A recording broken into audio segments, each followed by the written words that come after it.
మన తొలి వెలుగు ప్రేక్షకులు అందరికీ నమస్తే. తారక రాముడు ఇవాళ ఒక ముచ్చట చెప్పుకొచ్చిండులా. నిజం నిజం మాట్లాడుకుందాం, అబద్ధం అబద్ధం మాట్లాడుకుందాం. ఈ ముచ్చట నేను చెప్తుంటే మాత్రం ఏదో కాంగ్రెస్ పార్టీలకు ఏదో ఒత్తాస పలుకుతున్నట్టు కాదు, నా కాంగ్రెస్ పార్టీలు ఏమో జీతం ఇస్తున్నట్టు కాదు. కానీ నిజం నిజం మాట్లాడాలి, అబద్ధం అబద్ధం మాట్లాడాలి. ఇదే ప్రయత్నం చేయి. ఎక్కువ చెప్పేం చెప్ప.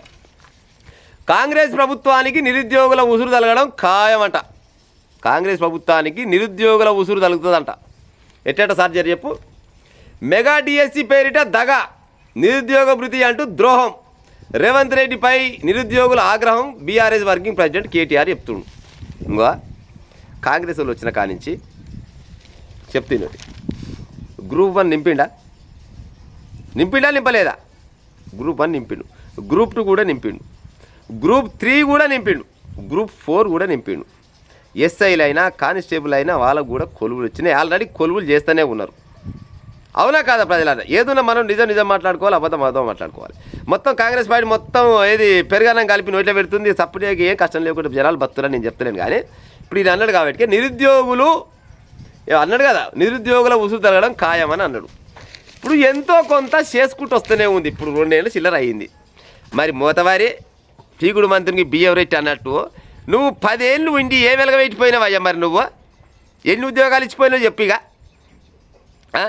ఈయనంట నిరుద్యోగుల ఉసురు తలుగుతుందంట. ఇప్పుడు వచ్చి 2 ఏళ్ళు 2.5 అయింది. 2.5 ఏడైంది, కాలేదు. కానీ 2 ఏళ్ళు దాటినట్టుంది అంతే.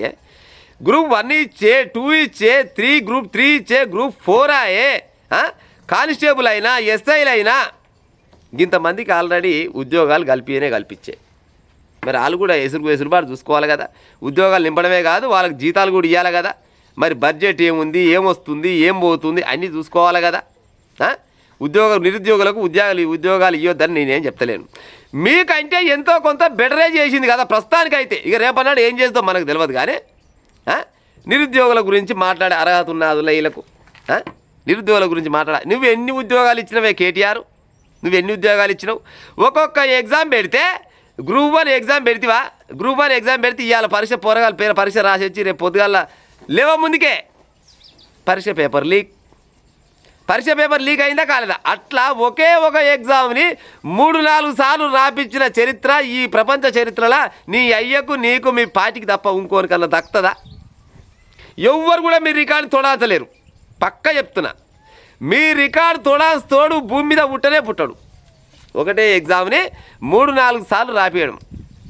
ఒక ఎగ్జామ్ ఒకసారి రాస్తందుకే వాళ్ళు 2-3 ఏళ్ళ నుంచి కష్టపడతారు పెళ్ళిళ్ళు చేసుకోకుండా. ఒకవేళ పెళ్ళిళ్ళు చేసుకున్నా కానీ ఉప్పుడు పాసం ఉండి పిల్లలకు అనకుండా కూడా ఎగ్జామ్లు రాస్తందుకు పోతారు. చాలా మంది ఉంటారు. పిల్లల పాస్ మీద పడితే అంటే చదువు ఖరాబ్ అవుతుందని పిల్లలు కూడా కనకుండా ఎగ్జామ్లకు ప్రిపేర్ అయ్యేతోళ్ళు చాలా మంది ఉంటారు. కోచింగ్ సెంటర్లకు పోతోళ్ళు చాలా మంది ఉంటారు. అప్పు సప్పులు చేసుకొని కుండల నీళ్ళు తాగి ఎగ్జామ్లు రాస్తోళ్ళు చాలా మంది ఉంటారు. చాలా మంది ఉన్నారు. అట్లా చదివిన వాళ్ళు కూడా ఎంతోమంది ఉన్నారు. మరి గిసవంటి కష్టాలు పడి ఎగ్జామ్ రాసి ఇంటికి వచ్చినవో లేదో పరీక్ష పేపర్ లీక్ అయిందని తెలవంగానే వాళ్ళు ఎంతమంది ఎన్ని రకాలుగా ఇబ్బంది పడవచ్చు. అవునా కాదా ప్రజలారా? ఈయన చెప్తాడు ముచ్చట, నేను ఇంత చేసినా, నేను మోతవారి పని చేసినా అంటే 10 ఏళ్ళల్లో ఏం మోతవారి పని చేసినావు, ఎక్కడ చేసి పాడాయినావు? నీ ఇంక అంటేనేమో నాకు ఒక చెడ్డ మాటలు వస్తాయి. కానీ కొట్లాడాలి ప్రతిపక్ష నాయకుని కాబట్టికే ఎంతో కొంత కొట్లాడాలి. కానీ మంచిని మంచి అనాలి, చెడుని చెడు అనాలి. ఉద్యోగాలు వేయలేదా ప్రజలారా? ఎంతో కొంత చేసిండు కదా. ఇంకేమన్నా కావాలంటే గట్ల కాదు గిట్ల కాదు గట్టాలి అంతవరకు. కానీ అవతల మీద గుండాలు ఎత్తాలంటే మీకు నచ్చిన రకంగా వేస్తాయంటే ఒప్పుకునే ముచ్చట అనుకుంటుంది.